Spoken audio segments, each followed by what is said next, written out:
News Tamil கழுகு. 2026 தேர்தலுக்கு முந்தைய மழைக்காலம்ங்கிறதுனால வடகிழக்கு பருவமழை அரசியல் ரீதியாகவும் முக்கியத்துவம் பெற்றிருக்கு. முதல்வரே நேரடியா களத்துல இறங்கி அதிகாரிகளை பம்பரமா சுத்த வைக்கிறாராம்.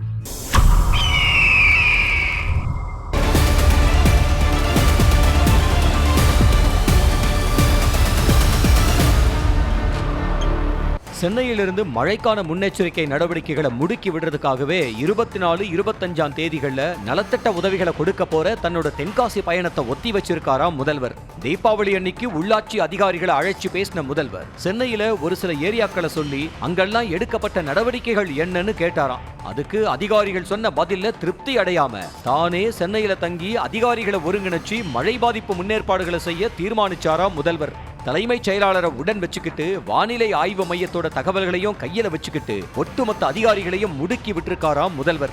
செவ்வாய்க்கிழமை முழுக்கவே மழை முன்னெச்சரிக்கைக்காகவே அதிகாரிகளோட பல கூட்டங்களை நடத்தின முதல்வர் பல மாவட்ட ஆட்சித் தலைவர்கள் பல்வேறு துறை அதிகாரிகள்னு காணொலி மூலமாகவும் கூட்டம் நடத்தி மக்களுக்கு எந்த பாதிப்பும் வராம பாதுகாக்கவும் தேவையான உதவிகளை உடனடியா செய்யணும்னு உத்தரவு போட்டிருக்காரு. மழை முன்னேற்பாடுகள் பத்தி ஒரு அறிக்கை வெளியிட்ட எதிர்க்கட்சி தலைவர் தஞ்சாவூருக்கு நேர்ல போய் மழையால பாதிக்கப்பட்ட விவசாயிகளை சந்திச்சதும் நெல் கொள்முதல் நிலையங்கள்ல ஆய்வு செஞ்சதும் ஆளுங்கட்சிக்கு அரசியல் பிரஷரை ஏத்த முதல்வரோட மழை கட்டளைகளுக்கு அதிகாரிகள் பம்பரமா சுழல ஆரம்பிச்சிருக்காங்களாம். அதிமுக பாஜக கூட்டணிக்கு எதிர்ப்பு காட்டி ஓய்ந்து போன அதிமுக சீனியர் தலைவர்கள் இப்போ புது ரூபத்துல எதிர்த்து குடைச்சல் கொடுக்கறாங்களாம்.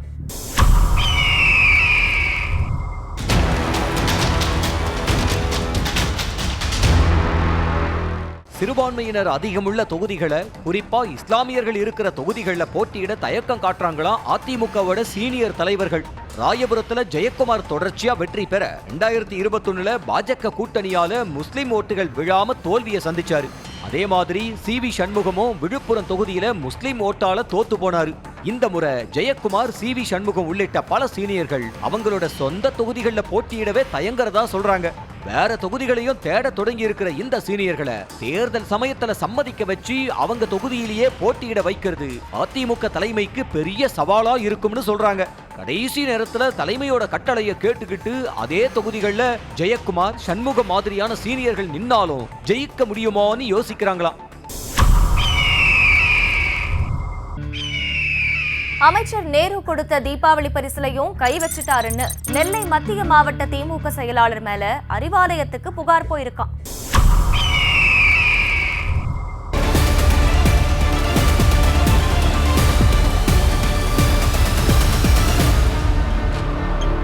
நெல்லை மத்திய மாவட்ட செயலாளராகவும் பாளையங்கோட்டை எம்எல்ஏவாகவும் இருக்காரு அப்துல் வகாப். நெல்லை மாவட்டத்தில் இருக்கிற திமுகவோட சார்பு அணிகளை சேர்ந்த 29 நிர்வாகிகளுக்கு தீபாவளி பரிசா ஒரு நல்ல தொகையை அமைச்சர் KN நேரு கொடுத்திருக்காரு. இதே போல மாவட்டத்தில் இருக்கிற எல்லா நிர்வாகிகளுக்கும் குறிப்பிட்ட தொகையை அப்துல் வகாப் கிட்ட கொடுத்து பிரித்து கொடுக்க சொன்னாராம். வழக்கமா பண்டிகை காலங்கள்ல கழக உரிமை தொகைங்கிற பேர்ல நிர்வாகிகளை உற்சாகப்படுத்துற வழக்கம் திமுகவில் இருந்துட்டு வர்ற நிலையில நேரு கொடுத்த உரிமை தொகையில பாதிய கூட நிர்வாகிகளுக்கு வகாப் கொடுக்கலன்னு அவர் மேல நெல்லை மாவட்ட திமுக நிர்வாகிகள் கொதிச்சு போயிருக்காங்களாம். வட்ட செயலாளர் அளவுல இருக்கிற நிர்வாகிகளுக்கு எதுவுமே கொடுக்கலன்னு பேசிக்கிறாங்க. கட்சி கொடுத்த உரிமை தொகையையும் கைக்கு வந்த உரிமை தொகையையும் லிஸ்ட் போட்டு கட்சி தலைமைக்கு நெல்லை மாவட்ட திமுக நிர்வாகிகள் புகாரா அனுப்பி இருக்கிறதா சொல்றாங்க. ஏற்கனவே நெல்லை மேயர் சரவணன் விவகாரத்துல திமுகக்குள்ளேயே கோஷ்டி பூசலை உண்டு பண்ணினார்னு அப்துல் வகாப்போட மாவட்ட செயலாளர் பதவி பறிக்கப்பட்டு முன்னாள் அமைச்சர் மைதீன் கானை மாவட்ட பொறுப்பாளரா திமுக நியமிச்சதையும் நெல்லை நிர்வாகிகள் சுட்டி காட்டுறாங்க. அரசியலுக்கு வந்து முதல் முறையா அப்பா ராமதாஸ் இல்லாம அன்புமணி தேர்தலை சந்திக்க போறாரு. இதுல ஜெயிக்க 100 நாள் வேலை திட்டத்தை டார்கெட்டா வச்சிருக்காராம்.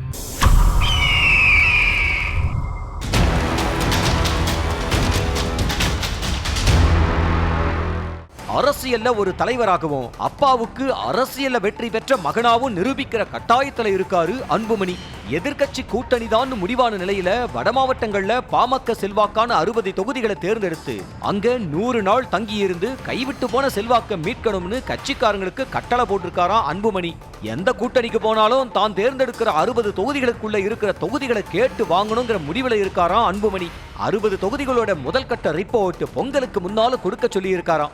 இந்த தொகுதிகள்ல பூத் கமிட்டிகளை முதல்ல உறுதி செய்யணும். நிர்வாகிகள் இல்லைன்னா அங்க இளைஞர்களை போடணும்.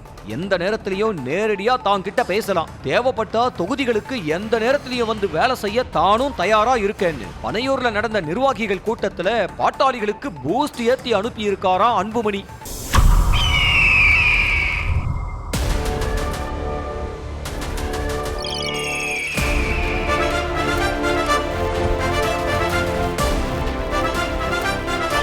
நியூஸ் தமிழ் கழுகு.